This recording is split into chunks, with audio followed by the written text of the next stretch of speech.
கிறிஸ்துவுக்குள் பிரியமானவர்களே, என் அன்பு சகோதர சகோதரிகளே, ஆண்டவர் நாமத்திற்கு சோத்திரம். தினம் ஒரு ஜப வழியாக பேசிக்கொண்டிருப்பது உங்கள் அன்பு சகோதரன் பிரபு. எப்படிங்க இருக்கீங்க? இன்றைய நாள் எப்படிங்க போச்சு? உங்களுக்கு மகிழ்ச்சியாக இருந்தீங்களா? எப்போவுமே சந்தோஷமாக இருங்க. என் அன்பு சகோதர சகோதரிகளே, நம் உண்மையாய் நம் யோசனைகளை தேவனிடம் ஒப்படைத்தால் நம் இருதயங்கள் சமாதானத்தினால் நிரம்பப்படுகின்றது. பார்த்தீங்களா? இன்றைக்கி நம்ம யோசிக்கிறோம், ஏகப்பட்ட யோசனைகள் நம்ம வாழ்க்கையில் நடந்துகிட்ருக்கு. அந்த யோசனையெல்லாம் நம்ம ஆண்டவரிடத்தில் ஒப்படைச்சிட்டோம் வச்சுக்கோங்களேன், அவர் நிச்சயமாய் உங்களை ஆசீர்வதிக்க போகின்றார். உங்கள் யோசனைகளுக்கு பதிலளிக்க போகின்றார். நீங்கள் குழப்பமாக இருக்கீங்க, என்ன பண்ணுறது தெரியாமல் இருக்கீங்க, தெளிவில்லாமல் இருக்கோம்ல, நிச்சயமாய் நம்ம வாழ்க்கையில் தெளிவை கொடுக்க போகின்றார். ஆண்டவரே, இது உமக்கு சொந்தமானது என்று கூறுங்கள். நீங்கள் அப்படி செய்தால் உங்களுக்கு வெற்றி கிடைக்கும். என்ன பண்ணணும்? தினந்தோறும் ஜெபிக்கணும், கீழ்ப்படியும் பிள்ளையாக இருக்கணும். என்ன பண்ணுறது? குடும்ப பாரங்கள், வேலை சுமைகள், என்ன பண்ணுறதுன்னு புரியல, கஷ்டப்பட்டு தானே ஆகணும். வாழ்க்கையில் ஈஸியாக இருமேன்னு டாப்புக்கு போக முடியாதுல்ல. கஷ்டப்பட்டு உழைச்சி நான் அந்த இடத்துக்கு வந்தேன்னு சொல்லணும்ல. எதுவுமே ஈஸியாக கிடச்சிட்டா நிலைக்காது அப்படின்னு சொல்லுவோம்ல, பார்த்துருப்பீங்க.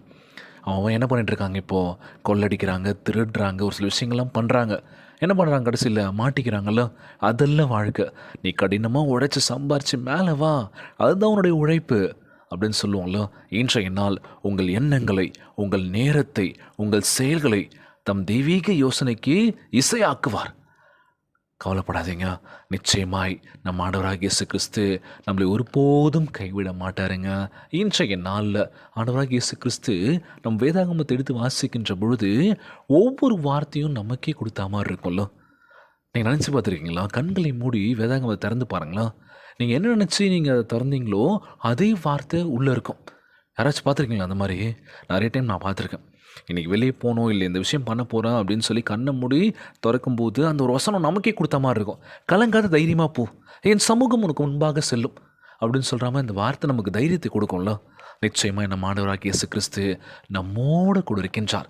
மகளே, மகனே, கலங்காத, நான் இருக்கேன்ப்பா உங்கூட, எதுக்கு நீ கலங்கணும், பார்த்துக்கலாம் அப்படின்னு சொல்லி நீங்கள் எதிர்பார்த்திருக்கும் முடிவை உங்களுக்கு கொடுக்கும்படிக்கு நான் உங்கள் பேரில் நினைத்திருக்கின்ற நினைவுகளை அறிவேன் என்று ஆண்டவர் சொல்கின்றார். அவைகள் தீமைகள் அல்ல, சமாதானத்துக்கு ஏதுவான நினைவுகளே. எரேமியா 29:11 சொல்லக்கூடிய அழகான வார்த்தைங்க.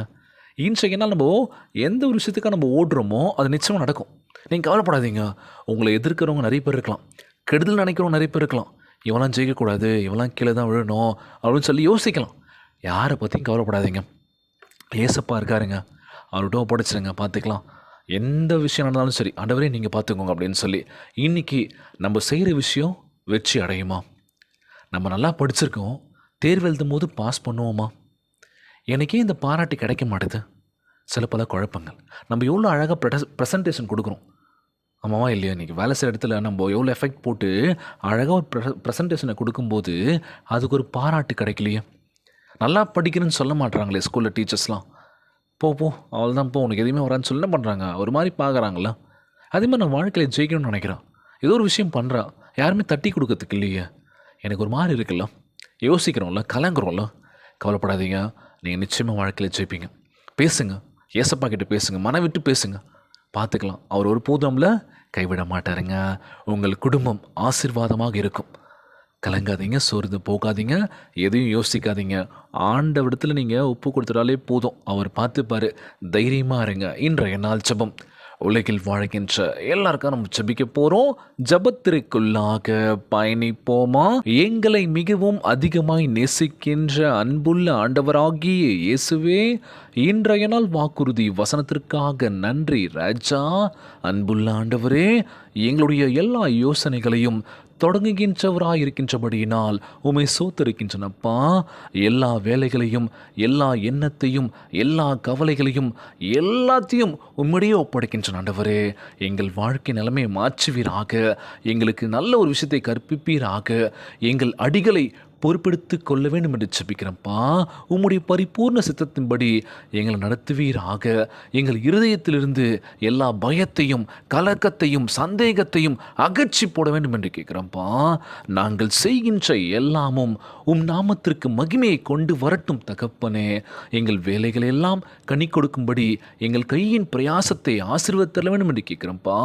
உம்முடைய நீதியினாலும் ஞானத்தினாலும் எங்கள் திட்டங்களை நிலைப்படுத்த வேண்டும் என்று கேட்கிறோம்ப்பா. உம்முடைய நோக்கத்தையும் தயவும் எங்கள் மீது எங்கள் குடும்பத்தின் மீது எப்போதும் இருப்பதாக ராஜா. ஆண்டவரே, உம் சித்தத்தோடு எங்கள் விருப்பங்களை எல்லாம் இசைத்திருக்க வேண்டும் என்று கேட்கிறேன் ஆண்டவரே. இந்த ஜபத்தை கேட்டுக்கொண்டிருக்கின்ற அன்பு சகோதர சகோதரிகள், என் அன்பான உறவுகள் எல்லோரையும் பார்த்துக்கோங்கப்பா. கண்ணீரும் கவலையுமா ஜெபிக்கின்ற ஒவ்வொரு குடும்பங்களை கண்ணோக்கி பாருங்கப்பா. கண்ணீரெல்லாம் தொடப்பீராக, கவலையெல்லாம் அகற்றி போட வேண்டும் என்று கேட்கிறேன்ப்பா. உம்முடைய பிள்ளைகள் உம்மை நோக்கி கெஞ்சி மன்றாடி இந்த ஜபத்தை ஏறெடுக்கின்ற வேலையில் நிச்சயமாய் நீர் பதிலளிக்க வேண்டும் என்று கேட்கிறேன்ப்பா. நோய் நொடியினால் அவதிப்பட்டு கொண்டிருக்கின்ற ஒவ்வொரு சகோதர சகோதரிகளை உமது கரங்களால் தொட்டு நோயில் அகற்றி போடுவீர். உம்மால் கூடாத காரியம் ஒன்றுமில்லை ஆண்டவரே. பலப்படுத்துகின்ற கிறிஸ்துவினாலே எல்லாவற்றையும் செய்ய பலனுண்டுன்னு சொல்லியிருக்கீங்க. நிச்சயமாய் நோய் நொடி இல்லாத ஆரோக்கியமான உடலத்தை கொடுங்கப்பா. பொருளாதாரத்தில் உயர்த்துங்கப்பா. யாருக்கும் இந்த கஷ்டங்களை கொடுத்துடாதீங்கப்பா. எல்லோருமே ஆரோக்கியமாக இருக்கணும். நல்ல எண்ணத்தையும் உடல் வலிமையும் தெம்பும் தர வேண்டும் என்று கேட்குறோம்ப்பா. ஒவ்வொரு குழந்தை செல்வங்களை ஆசீர்வதிங்க. உடல் தெம்பும் வலிமையை கொடுக்க வேண்டும் என்று கேட்குறோம்ப்பா. கணவன் மனைவிக்குள்ள ஒற்றுமையை கொடுங்கப்பா. சமாதானத்தை கொடுங்க சொல்லி கேட்குறோம்ப்பா.